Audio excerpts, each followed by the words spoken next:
keep themselves in power and to keep themselves rich. The mission of conservative values will resonate with people who are here and inspire. We hit the home run when we were born and raised in America.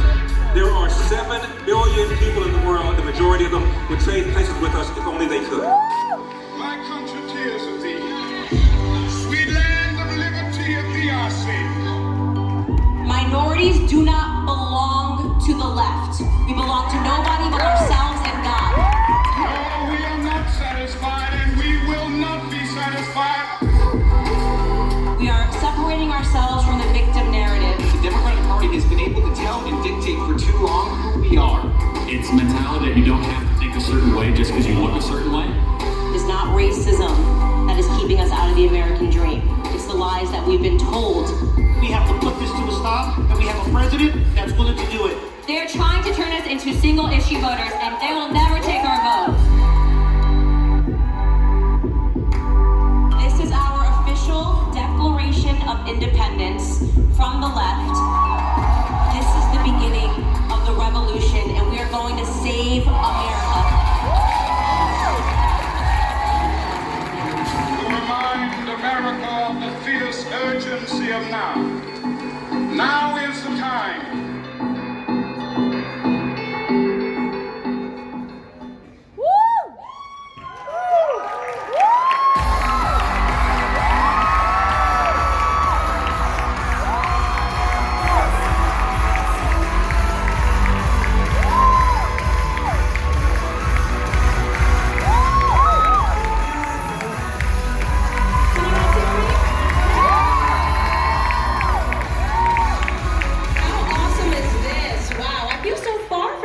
Right now. I'm usually closer. I'm usually jumping distance. I'm sure Charlie put this pit because I always jump into the audience. Wow, I am so glad to be here. I always say this is, I love you. This is one of my favorite Turning Point events. It's just the energy, man. You guys are really on the front lines of the fight, and we are so blessed to have you here. Give yourselves a round of applause. Let me ask a question. How many people, by a show of hands, in this room have been called racist before?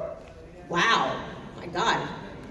Okay, let me ask an easier question. Who has not yet been accused of racism or sexism in this room?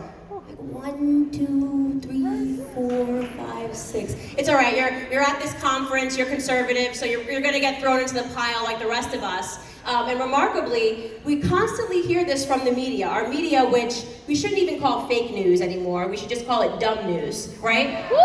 I'm sitting here reading articles. They're calling me a racist and a white supremacist. I mean, really. They have such little intellectual depth that they don't think anything else can be going on in this country than people are they're more racist than we thought, right? In 2016, this is what the DNC strategy was. They said, here's how we're gonna win. We're gonna accuse 50% of America of being racists. That didn't work out too well for them. So here we are ahead of 2020, and they have a new strategy. They've updated it. We're going to accuse 80% of America of racism, right? That's what we have going on.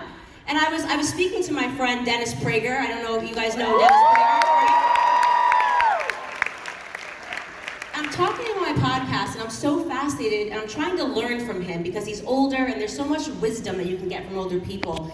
And I just asked him a simple question: why? Why does the left want to libel and slander us all? Why do they want to mischaracterize people that are fighting for and love their country? Why do they want to paint everybody as racist and as sexist and as horrible human beings? And he said, Candace, here's the thing. You can't try to assign reason to the left. What they're after is total and complete chaos. It makes no sense, so stop trying to understand it. This is what you guys are going to be up against. For those of you that are in college and for those of you that are going into college, this is the method that they are going to use. They're going to try to smear you, and their efforts are ultimately to silence you against using logic, because they have no logic. They cannot win. They cannot beat us in intellectual debates. So they smear, and they libel, and they slander. I always tell people fight, but stay optimistic and also be lighthearted and have fun. It's okay to be fun. It's okay to think that this is funny because the left is giving us a ton of humor right now, right? I always have fun. We've got AOC, I don't know what she is to me, but she's now showing up and doing photo ops at the border, right? Did you guys see that? That remarkable all white. Here, let me see if I can do it live.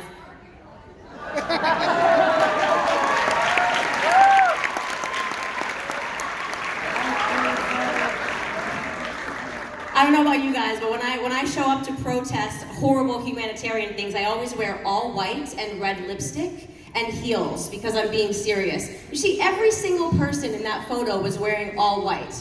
Who would even wear that?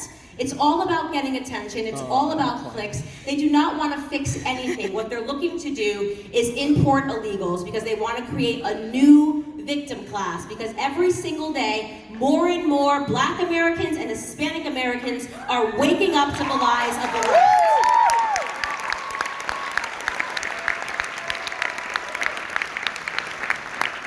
So I was talking to Larry Elder, and I've been so blessed. I'm in a circumstance now where I can just learn from people that are much smarter and have been around a lot longer than I have been. And we're talking about, what's another reason that they turn around and they call everybody else racist? Well, Saul Alinsky's rules for radicals, right? You have to accuse the other side of exactly what it is you're guilty of. And everything that they are doing and everything that they are proposing is ultimately racist and harmful to minority Americans. Take, for example, the absurd idea that we should open our borders and just let everybody flood in, right? Just let how insane is that? It's bizarre. I actually debated that with someone 2 nights ago, and I said to myself, the fact that we are even debating this is insanity. The fact that this is even a conversation in America right now is total and complete insanity. For those of you that do not know this, over 50% of our country's Border Patrol agents are Hispanic. So when they're saying, let's abolish Border Patrol, that's an attack on law-abiding Hispanic Americans.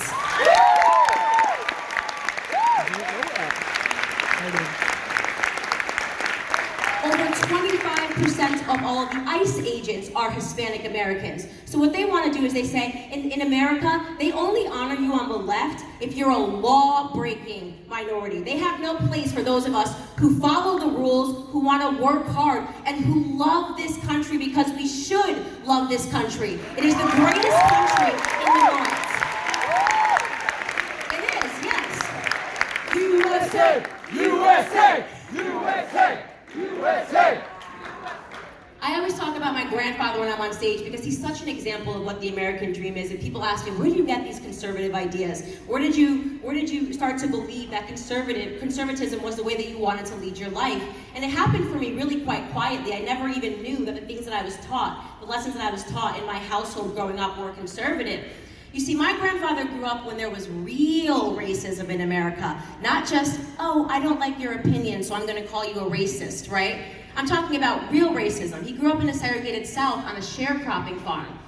My grandfather's first job he had when he was 5 years old, and it was pulling out tobacco to dry on a sharecropping farm and picking cotton on the sharecropping farm. I grew up in his household. I was blessed to be able, during my formative years, to grow up in his household and abide by his rules. And let me tell you something, never once, not one single solitary time did my grandfather ever make a bad comment about a white person. Never once in my household did my grandfather ever tell me that I couldn't do something because of the color of my skin. Ever. I never learned that. I didn't learn how to be a victim.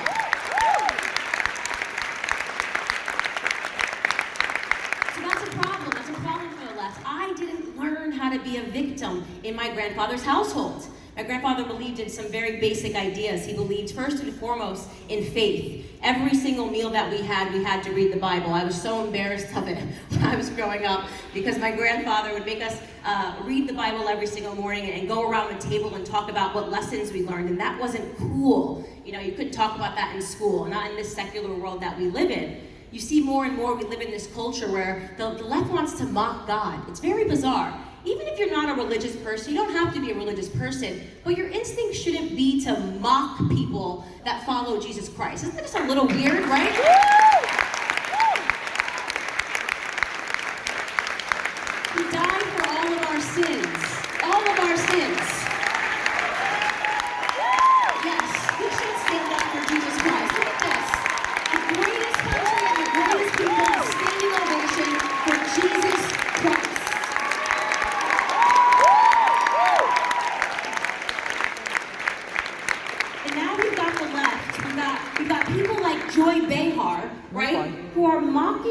Pence, mocking a VP Mike Pence because, let's see, he's faithful to his wife, right? That's what they're mocking him for, because he's faithful to his wife, because he values his family, and because he believes in Jesus Christ.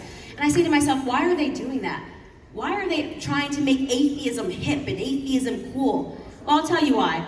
Because they're narcissists, right? They don't believe in anything or anyone but themselves. The only way that you can grow government is if the individual doesn't believe in anything at all. So they take away God.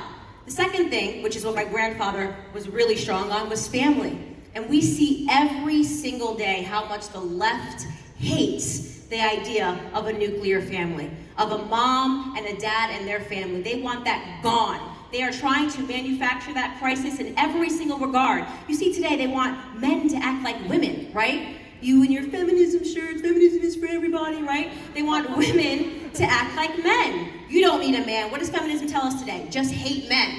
Masculinity is toxic, right? And I say, thank goodness that my grandfather was such a man. More masculinity is what's needed because he raised me the right way, to believe in faith and to believe in the family. So if that is an example of toxic masculinity, I'll have double of that, please. More of that, please, for society. To the men that are in this room, do not be afraid to be a man, to hold doors. Now women are offended, I can do it myself. Let him hold the door. Let the guy open the door, pull out chairs, ask you on a date. That's normal stuff, man. Goodness. Yes, women standing up for men because we belong together. We should be defending each other in every regard that we can. Do not let the left take this down. This feeling in this room, you guys standing together, different races, different colors, different sexes, believing in the family, believing in yourself. Do not let the left pervert that because it means something. It meant something to me growing up in the household, seeing my grandfather, who married my grandmother when he was 17 years old, and we lived in a super traditional household. You know, my grandfather went to work, my grandmother was at home, and let me tell you, my grandmother ran the house, okay? Staying at home and raising children is one of the toughest jobs in the world. No woman should be ashamed of that. It's hard to raise good kids. I mean, look how Rashida Tlaib ended up. She freaking absolutely went rabid at the president. The president is up against the law. I mean, that was rabid. I saw the video myself. I'm not a doctor, but I could diagnose that as rabid. She went rabid, okay? Right, yeah, Trump derangement syndrome is real. It should totally be in the DSMV. So we've got all of these things going on, and when my grandfather was with my grandmother until her dying day in 2013, and it was a beautiful relationship, and I learned so much under it. And when my grandfather retired, you know, we lived up in Connecticut during my formative years. When my grandfather retired, he actually moved back down south where he grew up, in Fayetteville, North Carolina, and he went back to the sharecropping farm, except he owned it. When he went back down, he bought it. Standing ovation for Grandpa. I love my granddad.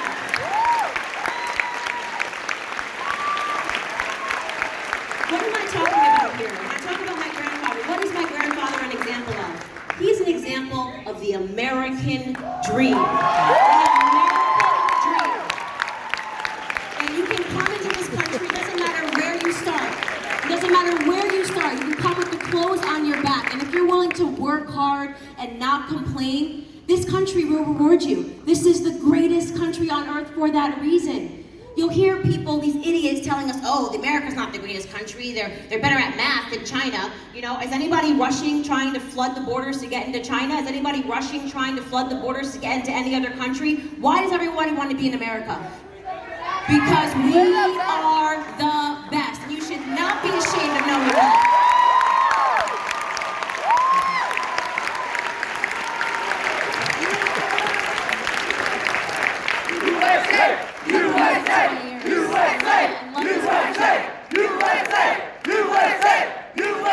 I'm so impressed with you for this reason. When I was your age, I was not standing up and screaming USA. I wasn't. I was a liberal. My story starts on the left. I was a liberal because I went through the public school system, right? And if you don't have people that are training you to know that at every moment they're trying to indoctrinate you, you will come out of the public school system like I did. I came out believing that Republicans were racist, that Democrats were the heroes, that the left was fighting to liberate us all, that they were the good guys, right? That because of the color of my skin, I wasn't allowed to be a Republican. I wasn't allowed to be a conservative because conservatives want to send this country back a few decades, right? That's what I actually believed. And I woke up because a miracle happened in 2015. A man by the name of Donald J. Trump came down the escalator.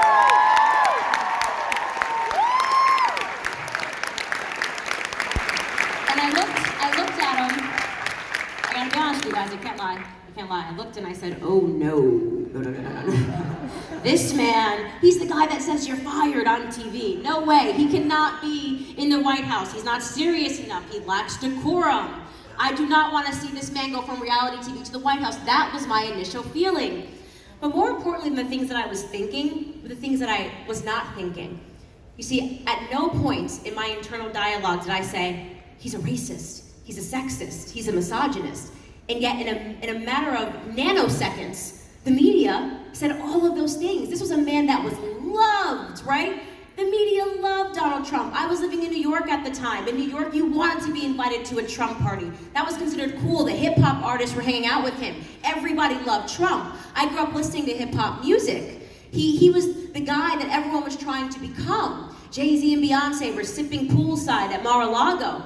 And then just like that, the media said, oh, never mind. Forget everything that we ever said about him. He's a racist. He's an avowed racist. That's it. Forget the award that Donald Trump won alongside Rosa Parks and Muhammad Ali for helping black people in urban communities, right? Remember those awards? Forget the black woman that Donald J. Trump dated that no one ever wants to talk about because now we're magically going to make him a racist and everyone needs to stay away. And when that happened, I had my wake-up moment and I said, oh my goodness, is it possible that racism is now being used as a theme to turn black people into single-issue voters? Is it possible that racism is now being used as a political motive to drive black and white people apart just ahead of election cycles? It is. Absolutely, okay? Absolutely. Look at the timing of it all. It's unbelievable. It's like white supremacy is on a clock, right? Every 4 years, we're back, white supremacy, we're here, hey, media covering it. Look over there, it's white supremacy. Look over there, it's racism. Literally every 4 years, they drum it up. We're having hearings now on the rise of white nationalism. You may have seen me in Congress there to testify against it.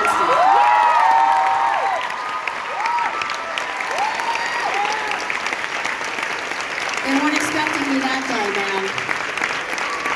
I'll tell you a little behind the scenes of how I felt. Walking out there, I was so nervous. I was freaking out. I was like, am I making the right move? Am I gonna get in trouble? I'm calling everybody. I'm like, Charlie, should I do it? Should I not do it? You know? And then I said, you know what? I have to do it. And as soon as I walked out and I saw those Democrats sitting there, oh God, they just looked so pathetic. I was like, is anybody, you guys are the morons that have been driving a wedge in this nation? Really? You, little Jerry Nadler with your gavel? You guys, I just thought they were so pathetic, and I was immediately furious. I was angry. I was angry that they have the audacity to do what they are doing to our great president, to our great nation, to the most wonderful country on earth. How dare they? How dare they?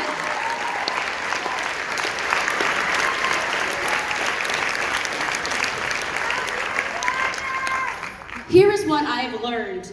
Here is the blessing and the gift. When I say that Donald J. Trump coming down that escalator in 2015 was a miracle, I mean it. I mean it. I think that if he did not win, our country would be in a very scary place right now. We almost lost this country. We really did. We almost lost that place where people like my grandfather could start from nothing and become something. And we almost lost it without even knowing. It was so silent. The way they took over every facet of our lives. The way the television all started telling us the same thing, preaching these leftist views. The way the celebrities were endorsing these leftist views. I didn't even know it was happening. But here is the blessing that the president gave me, what I will forever be grateful for.